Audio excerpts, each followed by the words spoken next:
Dios te bendiga, mi querido hermano, este bonito lunes 23 de mayo del 2022. Que Dios te bendiga y bueno, como es costumbre, los días lunes, hermanos, vamos a responder una pregunta y bueno, seguimos respondiendo la pregunta: ¿cómo puedo caminar con sabiduría? Recuerden que estamos en una serie en esta respuesta, hermanos, es la sexta parte y vamos a disfrutar qué es lo que el Señor tiene para nosotros en esta sexta parte, hermanos, de esta respuesta a la pregunta: ¿cómo puedo caminar con sabiduría? Oremos. Padre, en el nombre de Jesucristo, nuestro Señor y Salvador, te agradecemos profundamente todo lo que nos has dado.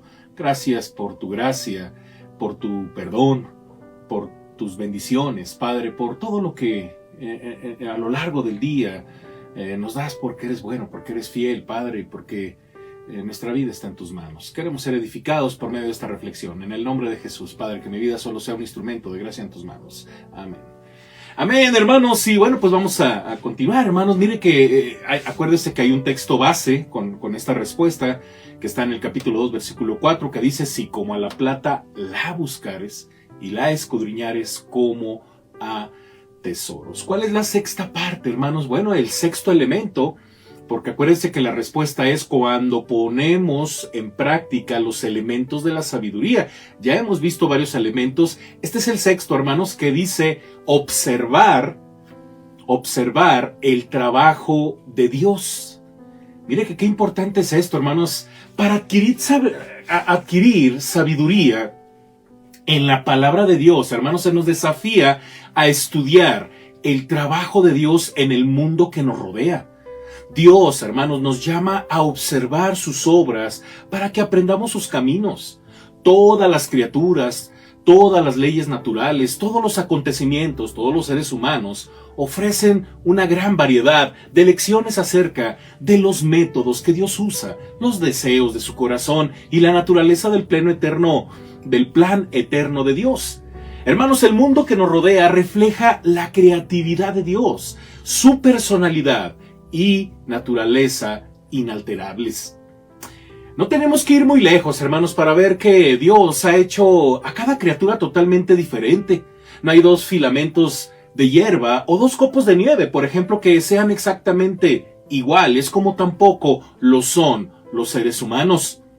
No tenemos que ir muy lejos, queridos hermanos, para darnos cuenta de que Dios es alegre y tiene sentido del humor. Prácticamente en todas las criaturas, hermanos, ha puesto un deseo de paz y una forma de expresar gozo. No tenemos más que escuchar a un gatito maullando o ver a un cachorro menear la cola, hermanos. No tenemos que ir muy lejos para constatar que las leyes de la naturaleza no cambian. La gravedad es la misma hoy y ayer. El sol sale todas las mañanas. En solo estos pocos ejemplos, hermanos, vemos lecciones maravillosas de que los métodos de Dios siempre son susceptibles de cambiar. Su amor por cada uno de nosotros es algo único, pero sus principios no cambian. Son lecciones muy importantes sobre la naturaleza de Dios. La palabra de Dios dice en Proverbios capítulo 6, versículo 6: ve a la hormiga, oh perezoso, mira sus caminos y sé sabio. Puede que pensemos, ¿qué se puede aprender de una hormiga? Bueno, pero podemos aprender infinidad de cosas en una hormiga: cooperación, perseverancia, diligencia al trabajo, sacrificio, fuerza en la unión, unidad de propósitos, etc. Allá en el Evangelio de Mateo, capítulo 6, hermanos, versículos del 26 al 30, Jesús dice: mirad las aves del cielo, que no siembran ni ciegan ni recogen en graneros, y vuestro Padre Celestial las alimenta.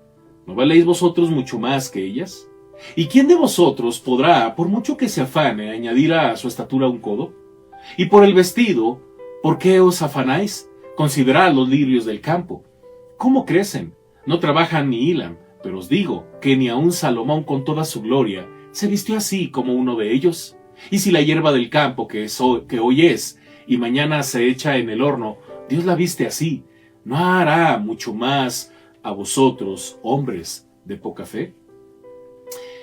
Hermanos, Jesús no le dijo a sus discípulos que estudiaran los escritos de algún famoso erudito para poder entender el mensaje de Dios.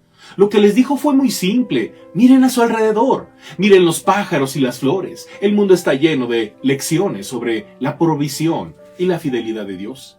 Si tú y yo queremos ser sabios, hermano, prestémosle atención al mundo que nos rodea. Aprendamos de lo que vemos y oímos. El Señor, hermanos, también desea que aprendamos no solo del mundo natural, sino también de los acontecimientos que permite que se den en nuestras vidas. Por ejemplo, hermanos, cuando nos enfrentamos con un problema o estamos sufriendo una calamidad, tenemos que decirle a Dios, ¿qué te parece esto? ¿Cuál es tu propósito para permitir que me sucedan estas cosas? ¿Qué quieres que aprenda de esta experiencia?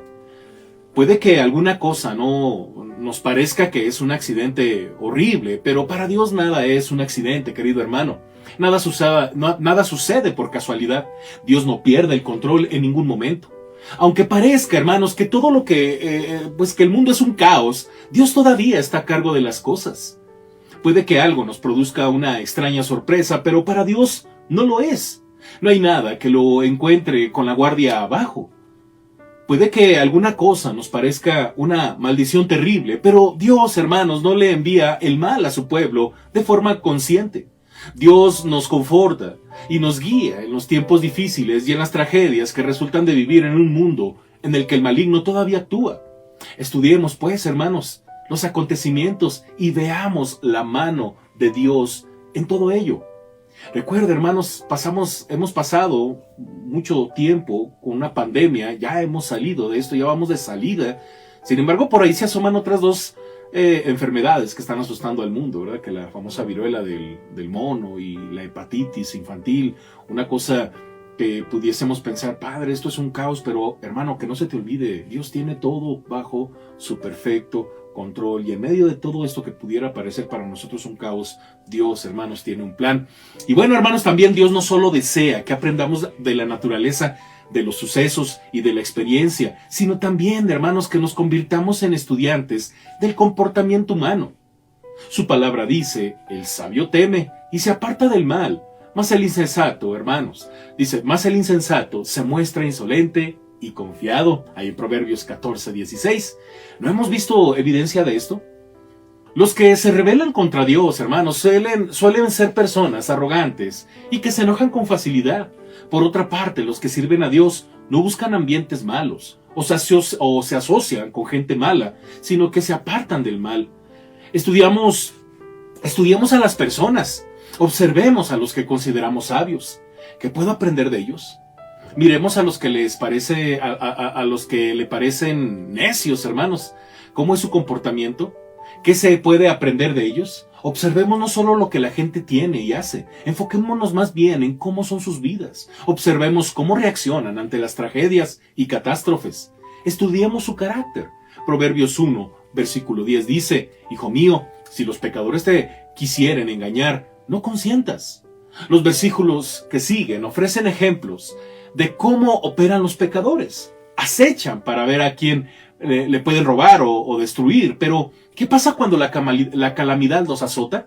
La Biblia nos dice que no tienen a dónde dirigirse. Proverbios 1, del 27 al 30 dice, Cuando viniere como una destrucción lo que teméis, y vuestra calamidad llegare como un torbellino, cuando sobre vosotros viniere tribulación y angustia, entonces me llamarán y no responderé.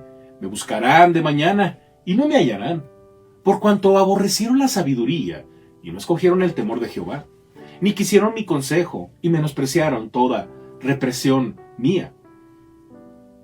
Comerán del fruto de su camino y serán abatidos de sus propios consejos.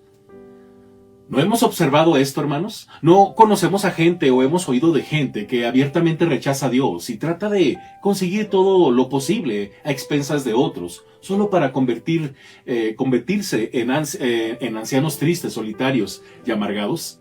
Aprendamos de la gente, hermanos. Aprendamos qué cosas se deben hacer y cuáles no.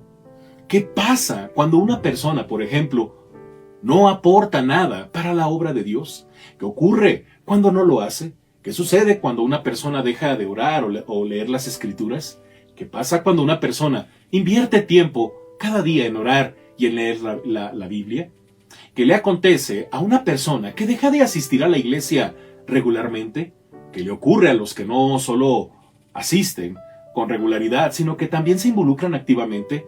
¿Qué le sucede a quien toma demasiado alcohol, se fuma 2 paquetes de cigarrillo al día, consume drogas ilegales o abusa de los medicamentos, tiene aventuras ilícitas sexuales o se gasta el sueldo en las apuestas, ¿cómo será la calamidad, o más bien la calidad de salud y las relaciones de una persona que no toma alcohol, no fuma, no consume drogas, no comete adulterio y no se gasta su sueldo en actividades frívolas o inversiones rápidas o apuestas? Hermanos, seamos buenos observadores, aprendamos los ejemplos de otros. Ayer decíamos, ¿verdad? Aprendamos en cabeza ajena. Eso es un principio bíblico.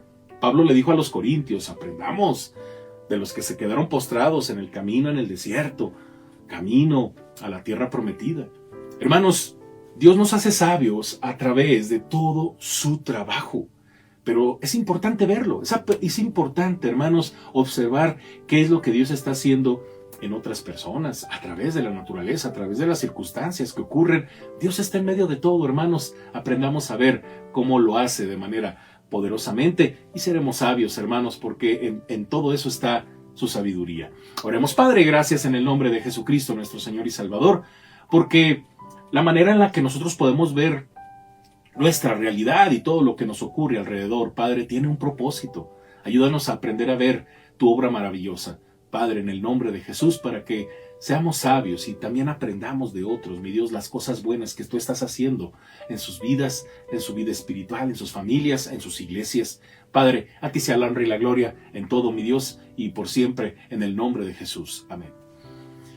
Amén, hermanos, Dios me les bendiga y bueno, pues comenzamos la semana, hermanos. Mañana, primero Dios, tenemos nuestro estudio de cartas generales, no se lo pierda. Acuérdense que vamos a comenzar el capítulo 8 y bueno, pues es un capítulo maravilloso, hermanos. Comenzamos con otros temas dentro de esta bonita carta a los hebreos y bueno, pues lo espero el día de mañana a las 8 de la noche vía Facebook y YouTube. Seguimos todavía virtuales, hermanos, con estos estudios y también, hermanos, lo espero también el miércoles a las 7 de la noche en vivo vía Zoom para nuestro estudio de teología sistemática. Hermanos, estamos viendo algunos temas relacionados con la teología de la creación y bueno, pues no se lo pierda, hermanos, y también el jueves lo espero ansiosamente, hermanos, para que sigamos adelante con nuestro estudio de Venid y Ved 2 y posteriormente tenemos por ahí un mensaje evangelístico, no se lo voy a perder para que pueda compartir, hermanos. Y este viernes tenemos nuestro último culto de oración unido virtual, hermanos, porque a partir del mes de junio vamos a tener ya nuestros grupos de oración, hermanos. También un servidor, voy a tener mi grupo de oración con los hermanos que anteriormente yo me juntaba. Pero también, hermanos, quiero decirle algo. El día de ayer decíamos, hermanos, que primero Dios, el 1 de julio, tendríamos el culto de oración unido en el templo. Sin embargo, hermanos, me hicieron varias propuestas y una de ellas fue muy, muy interesante. Y creo que es la que vamos a tomar, hermanos, porque podríamos el último domingo de junio, antes del culto, hermanos, que son a las 11 de la mañana los cultos, de 9:30 a 10:30, tener nuestro culto de oración unido, hermanos. Entonces, para que nos vayamos preparando, hermanos, porque no va a ser el 1 de julio, sino va a ser el último domingo de junio, que estamos hablando de que ese último domingo es, déjenme, aquí tengo la fecha, es el domingo 26, hermanos, domingo 26 de junio. Entonces estaríamos el domingo 26 de junio celebrando nuestro culto de oración unido para que nos vayamos preparando. Lo voy a estar ya mencionando, hermanos, el día de mañana, primero Dios también, y así sucesivamente. El domingo ya lanzamos también. Y estamos terminando la primera etapa, hermanos, de cultos presenciales. Entonces, no se pierda este siguiente domingo, hermanos, que es donde vamos a dar la siguiente información respecto a la siguiente etapa de cultos presenciales. Dios me les bendiga, hermanos. Esto ha sido todo. Hasta la próxima, hermanos. Bye.